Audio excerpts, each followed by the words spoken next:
Hello, ladies and gentlemen. This is Big T here with you, and welcome to episode number 49 of the Beyond the Ring with Big T Wrestling podcast for today, Wednesday, April 26th, 2017. Like I said, I'm your host, Big T, here with you, and we have a very special guest with us here right now on the phone. He is the host of Chair Shot Reality. We got Mr. Justin LaBar on the show with us. How you doing, Justin? Good. Thanks for having me. Thank you for being here. Well, I want to start off with your early days of your career, right when you started out. How did everything come about, and where did you start off at, and what was the first big job in the wrestling business that you landed? Tell us a little bit about that. Well, I guess first job would have been Chair Shot. It was 2009, summer 2009, and I just finished college, and I was working here in Pittsburgh for the Pittsburgh Trib, doing sports stuff, covering different teams here in town, and WrestleZone.com at the time was looking to kind of expand into video here in 2009. So,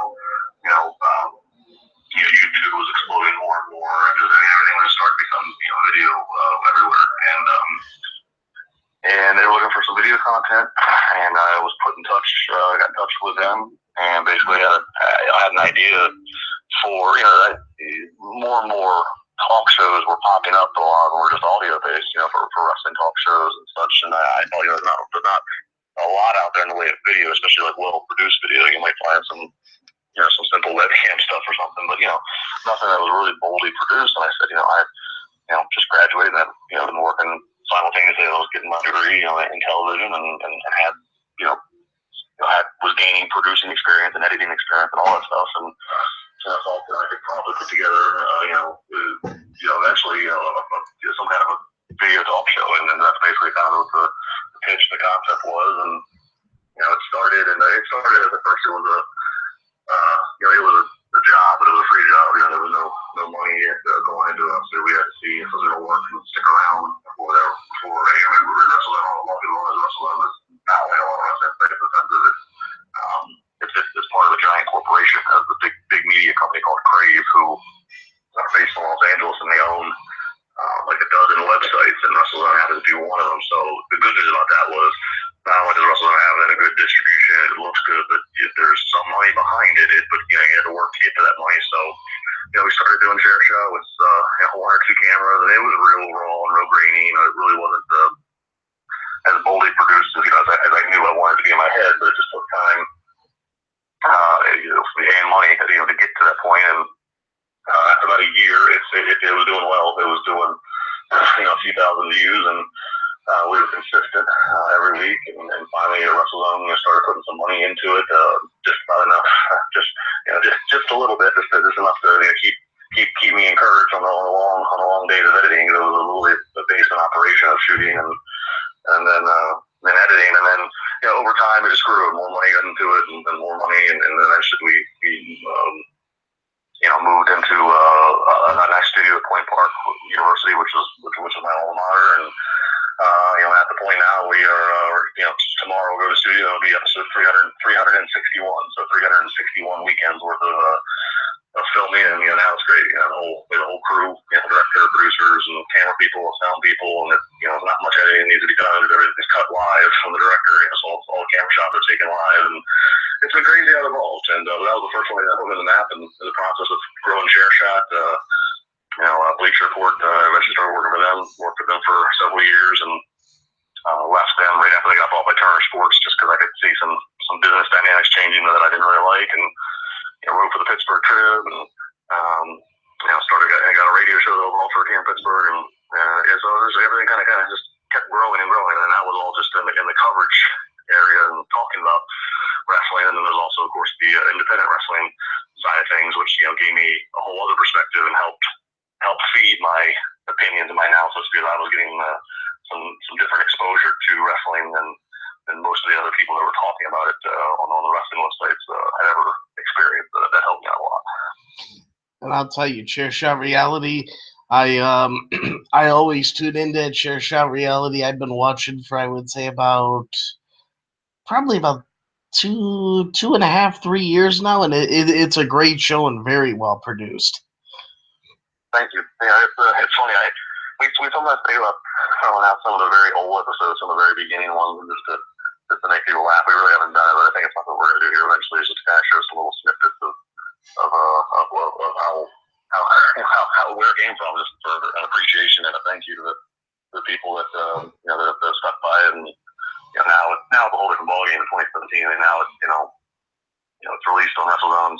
They have a video player, for them, and then there's the WrestleZone YouTube channel, a Chair Shot YouTube channel, and then there's little shorter 30-second or 60-second clips to put out on Facebook and Twitter. It's crazy the way it's all changed now in terms of getting the content out there, but it's just the name of the game, I guess. Oh, social media has been a huge launching platform to get all the content out there. Sure. I want to talk to you a little bit about Prime Wrestling, Cleveland All Pro Wrestling, and then when it transitioned into Prime Wrestling, because I'm from Cleveland, Ohio, and that's where I live, and that's how I actually first discovered you. I remember watching Prime Wrestling, and I believe you had the commissioner role or something going on there, and you were feuding with Vic Triviglianti, and he was running the Megalomaniacs, trying to get you out of power. And I remember you guys had a huge storyline, and I'm just curious, working in Prime Wrestling, what was it like down there? Because I have so many fond memories of Prime Wrestling. Well, it was good. First, and then before it got branded a Prime. Yeah, I mean the time of speaking of was fun. Vic and I were still were very good friends, so it kind of made it kind of a lot of fun doing that stuff together. I mean, the day that he turned on me was on a pay-per-view at Resolution, and he had pulled me out. He pulled me out of the ring and threw me into a bear guard. That's a nasty scar. Stick on my forehead for the next day, and I actually got engaged the next day. So wherever those pictures have a nice big scar, so we always joke about that. And he was a great guy, and I'm happy for him. He's now down in NXT doing great stuff. And so yeah, it was a fun time. It was even cooler even prior to that, because it was my introduction. How I got into PWO was the storyline of me just being there, as Chair Shot Rowdy host, and just kind of being there in the audience, just as a guest, and we worked a year-long angle, which I don't think it does anymore, but it started, it milked it very slowly. That I was just there as a guest, and I was happy to be there. The one person I didn't get along with was Marion Fontaine, and I had some negative things to say about him, and we really planted a seed, and it was, I can't remember the town, but it was more in Western Ohio. But I remember the night we finally pulled the trigger where I was front row, and Fontaine had lost his title, and I was kind of talking trash from the front row, and then he hit me. And he hit me, and again, most people just thought I was due to the fan, and nobody knew that I was, illness.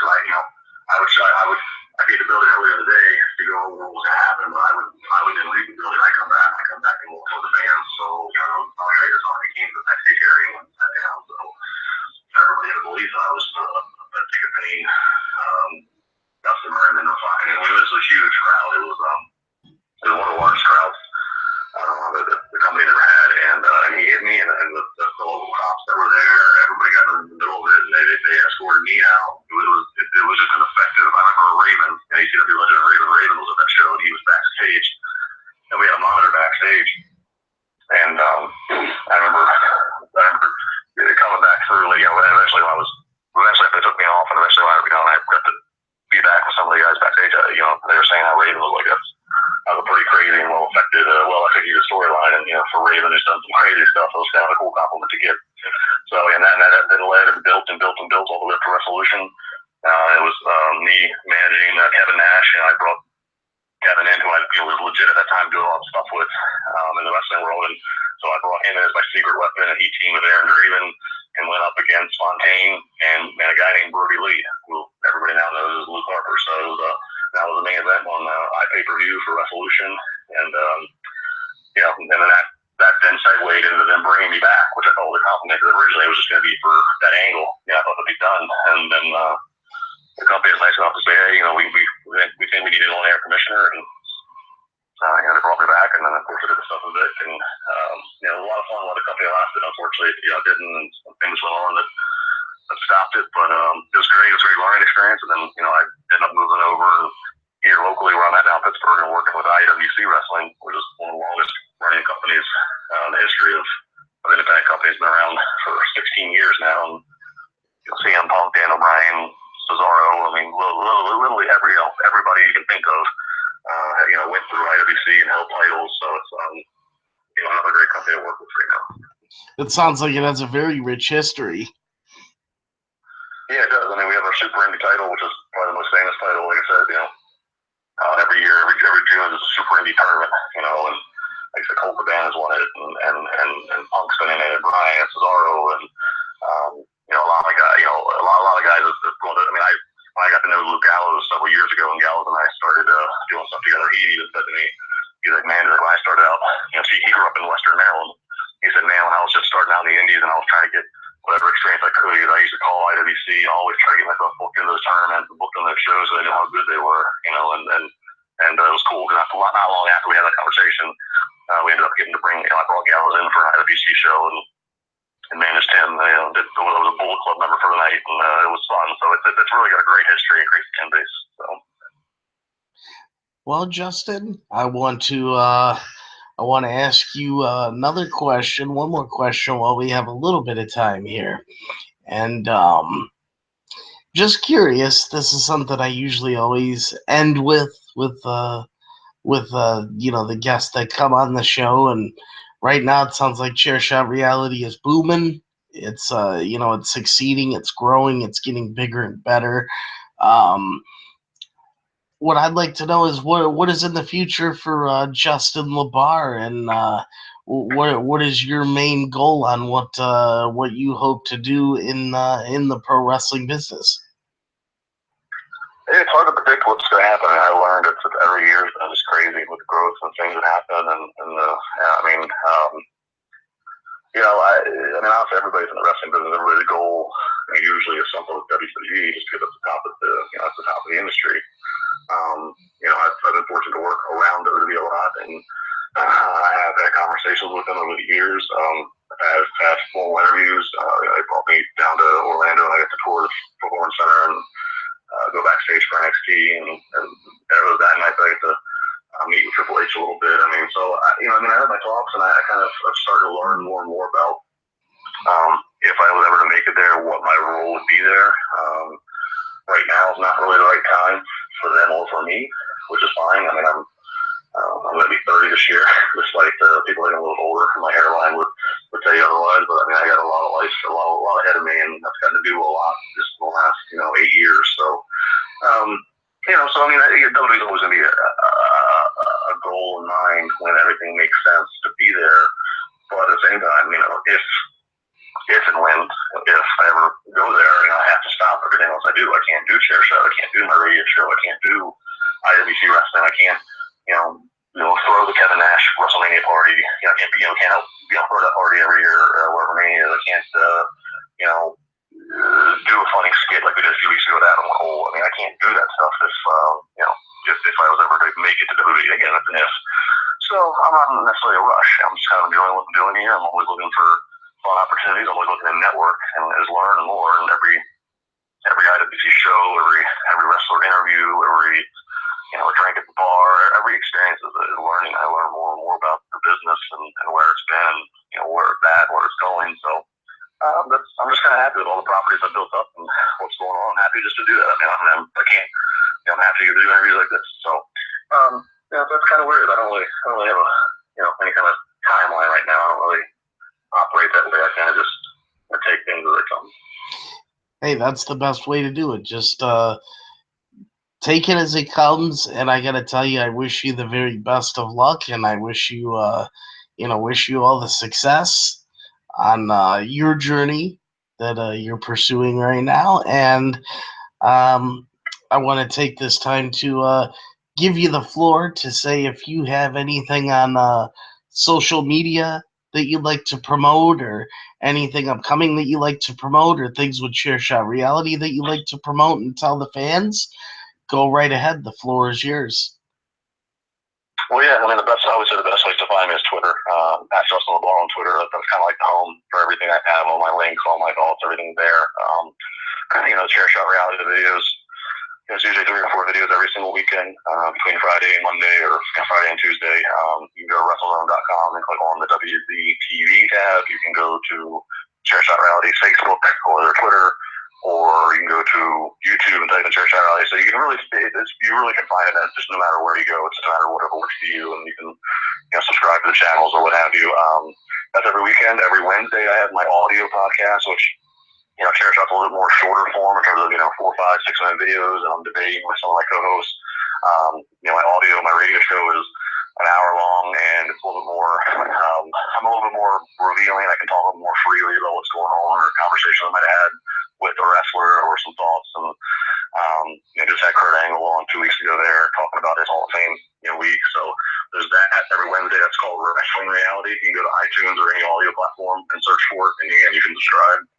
And then Upgroove, sister site of the Pittsburgh Trib. That's where all my wrestling writing's been at now. Is Upgroove. It's upgruv.com. You can go to Upgroove, and my writing's not on the same days. It's sporadic throughout the week, but I'm always writing new things there. Again, you can just search my name and kind of bookmark my author page and find stuff there. So it's literally every day of the week I have something new, either in print, audio, or video. So something for everybody. Perfect. And Justin, if maybe sometime down the road, if you got some more news, as things progress, maybe we could have you back on the show here sometime down the road, and something like that. It'd be awesome to have you back. I definitely had a great time tonight. Yeah, no, thank you. I appreciate it. Appreciate the support. No problem. And stay on the line with me. I will be right back with you in 1 second. Let me just go off the air here with the live audience, and I'll be right back to you in 1 second, Justin. Ladies and gentlemen, tuning in. This has been episode number 49 of the Beyond the Ring with Big T Wrestling podcast with special guest Justin LaBar. Make sure you check out Justin on all his social media platforms. Check out Chair Shot Reality. Check out his audio podcast, all that good stuff that he told you about. And I will see you guys next week for episode number 50 of the Beyond the Ring with Big T Wrestling podcast. So you guys have a great night. I love you all, and I will talk to you very soon. And another big thank you to Mr. Justin LaBar for coming on the show tonight. Thank you very much, and good night, everybody.